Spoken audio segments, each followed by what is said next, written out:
Okay, so like I said, in this month and really from in January and February for sure, we'll be spending a lot more time on the mound. So I just want to make sure that we make the most of it because obviously we make our money on the mound, and so we need to know how to take advantage of it, how to set things up so that way we can really be maximizing our performance. Okay, so what does it take to have a quality bullpen? First and foremost, this might be the most important thing, is we have to have a plan. So a lot of guys will just roll into, well, I got a bullpen today and I don't really know what I'm going to work on. Or maybe you have an idea of what you're going to work on, but then you switch it about halfway through because you realize, like, oh, I actually want to work on this other thing. Or, I'm going to throw 1,000 changeups and then, oh, let's throw some curveballs in there too. Or I'm going to do some drill work and then, oh, let's actually, you know, work on some command. I think I think it would be much better off if we just go in with a plan and know exactly what we want to do and then stick to it. Clayton Kershaw would always talk about like his pregame bullpen and his midweek bullpen were the same. I think it was like, don't quote me on this, but it was the same 37 pitches or whatever every single time. So I don't know if it was exactly 37, but the pitch number never changed. The sequences never really changed. He knew exactly what he was going to do, and then he executed it. And then, Brett Sears, we talked about him last week. He was kind of the same way. Like he's like, hey, I want to work on command today. I want to work on command with my curveball, and that's all we would ever work on, and that's all he would ever work on. So coming in with a plan and then sticking to it, I think is really important. And I'll help you guys kind of decide, what your plan should be, and you guys will have some input on that too. But having a plan is probably one of the most important things you can do. Intention is super important. So I talked about this with Sears also. So intention just means like every single throw, I have a purpose behind it. Okay, so I'm not just like mindlessly throwing curveballs in there. I'm not mindlessly just going through my drill work. Okay, I know exactly what I'm working on. I know exactly what I want to do with every pitch, and then I'm trying to execute it the best that I can. You'll hear people talk about measuring what matters. So this really comes down to, what your plan is. Whether it's execution or certain pitch shape or hitting a spot, working on command, your mechanics, your velo. We want to measure it so we know if we're actually moving in the right direction. And one thing to add to this is just keep it simple. We don't necessarily want to like let's not measure execution, command, pitch shapes, and velo. Like pick one or two things that you really want to focus on and then measure those. Okay, I feel like sometimes we can get too much data, and too much data can actually be a little bit paralyzing. So super important that we just measure what matters, keep it simple, and don't try and do too much. Next thing is just to reflect and adjust. So there's two times to reflect, between pitches and then between pens. So after every pitch, don't if we're just like missing up an arm side, and then we spike one, right? We want to try and actually make some sort of adjustment, have some thought process behind what we're doing. And again, we don't want to just mindlessly be throwing. Okay, so have some awareness, and see if you can make adjustments because that's what you're gonna have to do in a game, right? We can't just be sailing fastballs to the backstop and not have any idea like what's happening. And so learning how to make adjustments between pitches is super important, and then obviously make training adjustments between pins. So this is where we can measuring makes a big makes it or oof, can't talk. This is where measuring is important. And so if we know what we're measuring, we know what we want to work on, and we're not seeing those improvements, then what adjustments do we need to make between pins in order to improve on it. And then the last thing is, whenever possible, make it representative of the game. So you always hear guys that are like, well, I throw really well in the pen, but then I get to the game and I just can't find the zone or I can't get anyone out. And so if that's the case, you're probably not making your bullpens game like enough.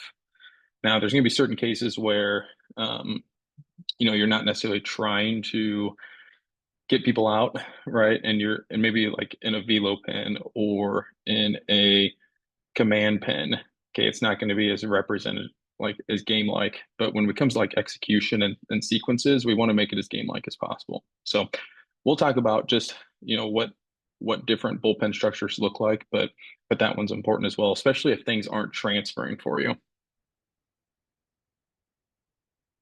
Okay, our two mental approaches to bullpens. So you probably have heard me talk about these a little bit.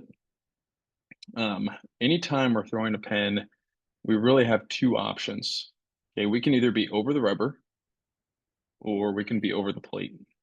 And so over the rubber is anytime we have an internal focus. So this is anytime we're making a mechanical change, we're doing our drill work, pitch design, we're focused on how we as the pitcher are moving on the mound. Maybe we're thinking about our release, but when we're over the rubber, we're not worried about where the baseball's going. So when we do like our velo pens, our drill work, and sometimes you'll hear me say, I don't care where the baseball goes, it's because we're over the rubber and we're just focused on how things are moving or how we're moving. And then our other option is over the plate. And so over the plate is more of an external focus. This is when we're trying to hit a spot, throw with command, sequences, live ABs, right? A game is over the plate. But when we're over the plate, we're not worried about our mechanics. We're not worried about, releasing out front, things of that nature. It's more of, hey, what I'm trying to actually get people out here. Okay, so really important to remember when we get to bullpens and just knowing, based on what our plan is, are we going to be over the rubber or over the plate? Okay, so with that in mind, let's just run through quickly the different types of bullpens. What you'll see with this is as you get to your plans, I'll actually have these different types of bullpens in your plans. That way you know exactly what type of bullpen you're throwing that day. Okay, so the first one is a short box or a touch and feel. For a short box, it's really just from 45 to 50 feet away. You'll see DJ here. He's relatively close. We're only going about 8 to 15 pitches, and we're just trying to maintain feel for our different pitch types and just stay connected to the slope. For this, it can really be either over the rubber or over the plate. I would recommend picking one based, with whatever your focus is for that day. But it's really up to you on what you want to work on in that moment. Short boxes allow us to get on the slope more often. Okay, it's really important we spend a lot of time on the mound, just because our mechanics changed on flat ground versus being on the slope, and that's where we spend all of our time. So we just need to be used to it. We actually want to use these instead of flat grounds whenever possible. It's because we have this slope to help us. It's actually less stress on your arms, so I would scrap flat grounds whenever you can and just go straight to a short box if you have the ability to. They're really good for relievers and two-way players, just because they're pretty low stress on the arm. They allow you to stay connected to the slope, maintain your feel. And so if you're not sure when you're pitching next, or you throw a ton as a two-way player, it's a really easy way just to stay connected to the slope. And then the last one is don't fall into the half speed trap. So a lot of times guys will go short boxes, and I know I did this too, but you'll just kind of go through the motions. You'll kind of just flip them in there, and then you actually make yourself worse because there's really no intention or connectedness to your delivery. So it's really important that you stay aggressive and you stay focused during them. Okay, next one is a drill work pin. So drill work can really be done short box or full 60. Again, we're more over the rubber with our focus here, because we're actually focused on how we're moving, not necessarily worried about where the ball goes. Okay, the first part of this pin is just strictly your drill work, and we're focused on our mechanical changes, getting a feel for whatever new movement it is that we're working on. And then the second part of the pin is blending into our normal delivery. So these are the types of pins that we do a lot of in the off season, especially the early part of the off season. We're trying to make mechanical pitches or mechanical changes. And then this last point is you can mix pitches during both drill work and your normal delivery. So for example, maybe you do drop steps for your first drill. You do two fastballs, two changeups, two curveballs. And then you go to your next drill, 2-2-2, and then maybe you finish with a regular 2-2-2. A lot of times for now, like early in the off season, we just do fastballs. But then as we get closer to the season or even in season, we'll probably start to mix more just to make sure that we maintain that new movement pattern um, with all of our pitches. Okay, the next one's a velo pen. A lot of you guys have been doing velo pens, in the middle part of the off season. These are full 60 feet, and honestly, we're just focused on throwing as hard as we can. Okay, we don't really worry about where the baseball is going so much.